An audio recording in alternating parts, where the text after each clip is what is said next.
வணக்கம். மாநிலத்தினுடைய அதாவது பீகார் மாநிலத்தினுடைய அடுத்த முதலமைச்சர் யார் என்பது குறித்த சஸ்பென்ஸ் செவ்வாய்க்கிழமை முடிவுக்கு வரவிருக்கிறது. இப்பதவிக்கான போட்டியில் துணை முதலமைச்சரும் மூத்த பாஜக தலைவருமான சம்ராட் சௌத்ரி முன்னிலையில் உள்ளார். இந்த பதவிக்கு ஒரு பெண் தலைவரினுடைய பெயரும் அடிபட்டுக் கொண்டிருக்கிறது. தற்போதைய முதலமைச்சர் நிதிஷ்குமார் தனது பதவியை ராஜினாமா செய்த மறுநாள் பாஜகவின் முதலமைச்சர் தலைமையிலான தேசிய ஜனநாயக கூட்டணியின் புதிய அரசாங்கத்தின் பதவியேற்பு விழா ஏப்ரல் 15 அன்று லோக்பவனில் நடைபெறும்.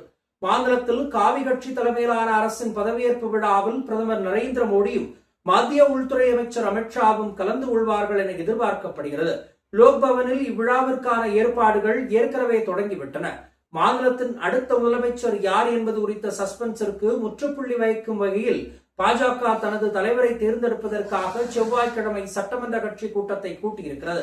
தலைவரை தேர்ந்தெடுப்பதற்காக பாஜக சட்டமன்ற கட்சி கூட்டம் செவ்வாய்க்கிழமை பிற்பகல் 3 மணிக்கு, அதாவது இன்று 3 மணிக்கு கட்சி அலுவலகத்தில் நடைபெறும்.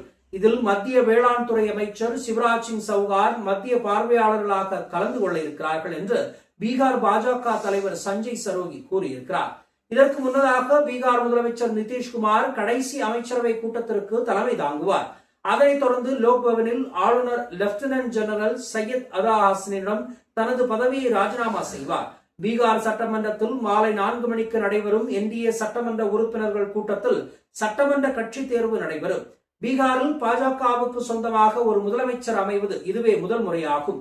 243 உறுப்பினர்களை கொண்ட சட்டமன்றத்தில் 89 சட்டமன்ற உறுப்பினர்களுடன் பாஜக தனிப்பெரும் கட்சியாக உள்ளது.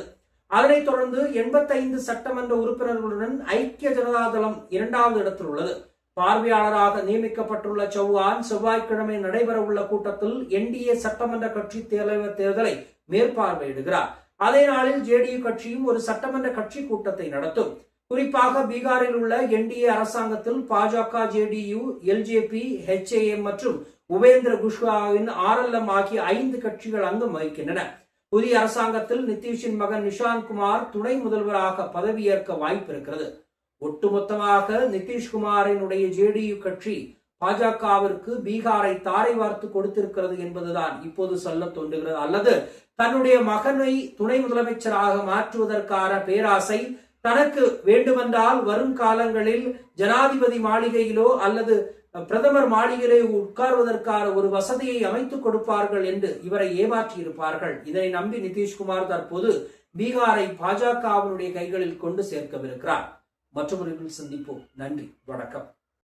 3 யூடியூப் சேனல்கள் விற்பனைக்கு இருக்கிறது. தேவைப்படுபவர்கள் இந்த எண்ணுக்கு அணுகவும்.